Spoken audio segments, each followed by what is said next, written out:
Na entrevista do dia com Maria Lídia Flandoli, a imagem do Brasil no combate internacionais a crimes de corrupção. Prisão de dirigentes da FIFA exibe a força da cooperação internacional contra a corrupção, que também coloca na alça de mira cartolas do futebol brasileiro. Eu entrevisto hoje o jurista e professor Walter Maierovitch, que foi desembargador no Tribunal de Justiça de São Paulo. Eu agradeço muito estar conosco nesse momento em que o país acompanha resultado de investigações que expõem a corrupção deslavada nos mais diferentes setores, não só aqui, mas também no cenário internacional.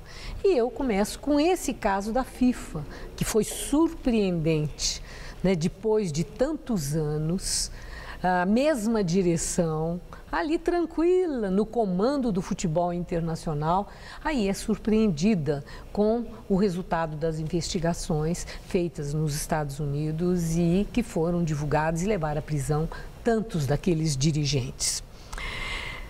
A minha indagação é: qual foi o fator de destaque que no desmonte daquele esquema de corrupção que estava tão confortável e agindo há tanto tempo?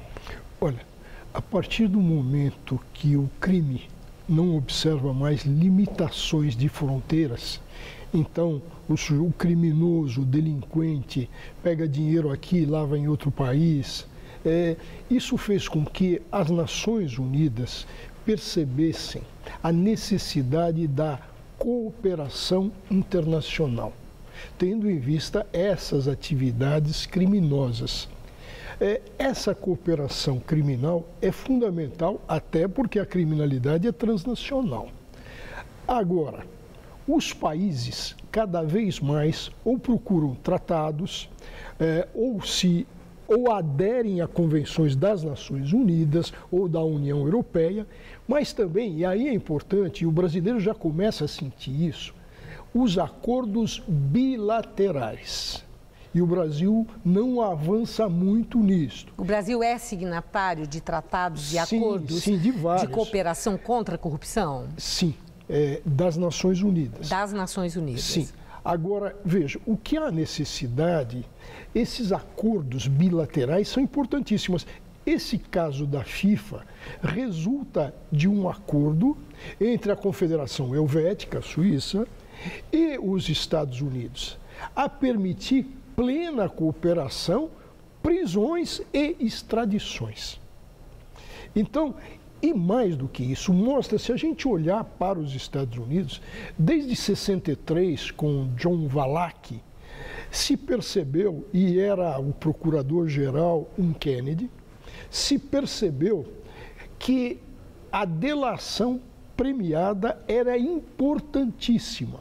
E se a gente olhar no caso FIFA, nós vamos ver que nos Estados Unidos, um grande gerente da CONCACAF, aquele que se apresenta um robusto, vamos chamar assim, o que ele começa a fazer? Delação.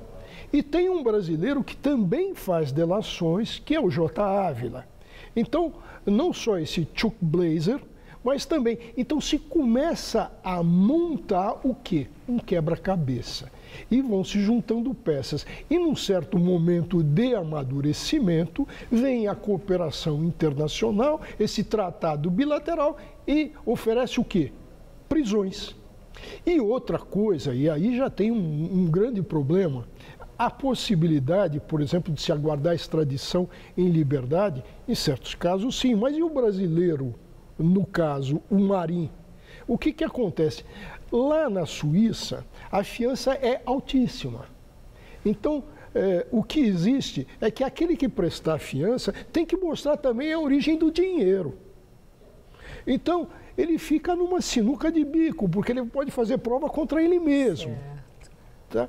Então, veja como começam a funcionar as coisas. E o Brasil ainda está para trás, a ponto de, no caso Batiste, se descumprir deslavadamente um tratado de cooperação bilateral, quer dizer, um acordo.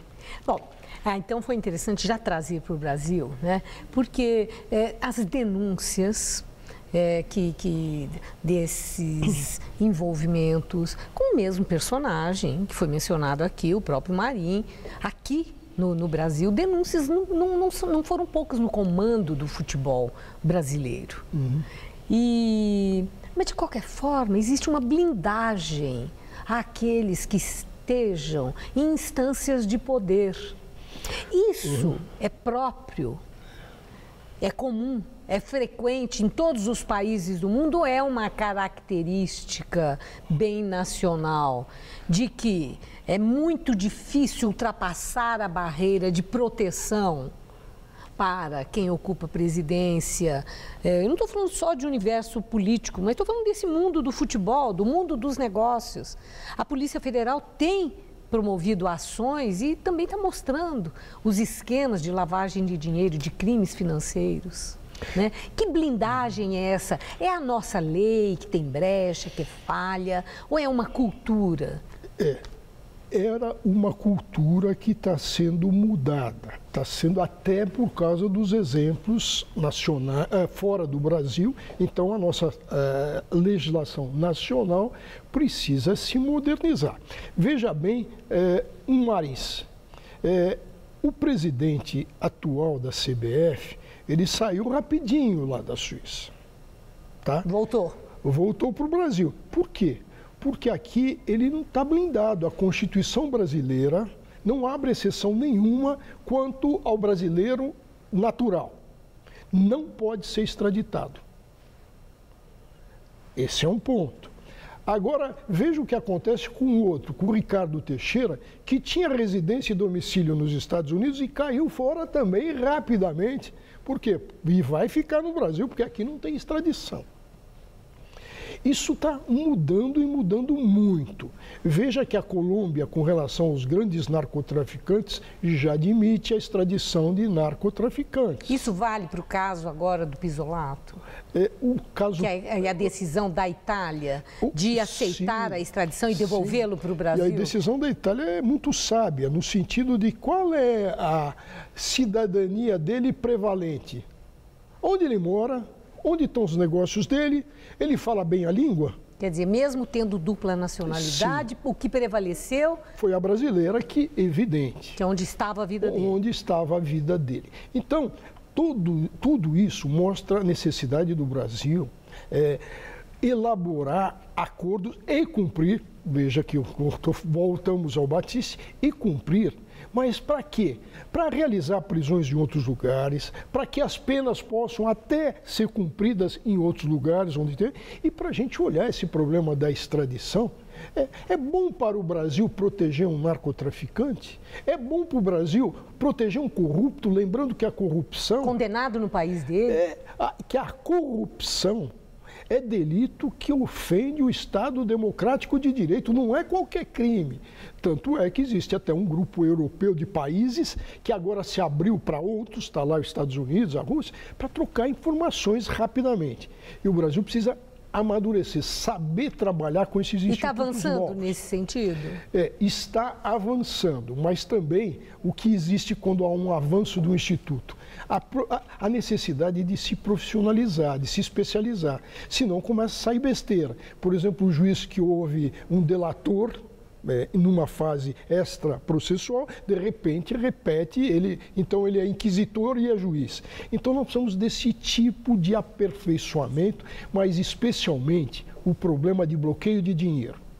Crime organizado, basta ver aí FIFA e etc. Veja o que eles conseguiram a blindagem. O Brasil, veja a CBF, vamos ser bem claros, bem transparentes, no sentido de que, olha, é uma entidade privada. Como uma entidade privada, usa o nome do Brasil, usa tudo e fica blindado, quer dizer, não se pode entrar lá dentro para ver o que eles estão fazendo, e onde tem até dinheiro público, basta a gente lembrar a Copa do Mundo, né? Avançamos, mas ainda um longo caminho a percorrer para atingir esses níveis que nós estamos vendo que outros países já chegaram nesse trabalho de aprimoramento e de cooperação internacional no combate a esse gravíssimo crime que o senhor destacou tão bem, da corrupção. Muito obrigada, doutor Maierovitch. Obrigado. Uma boa noite.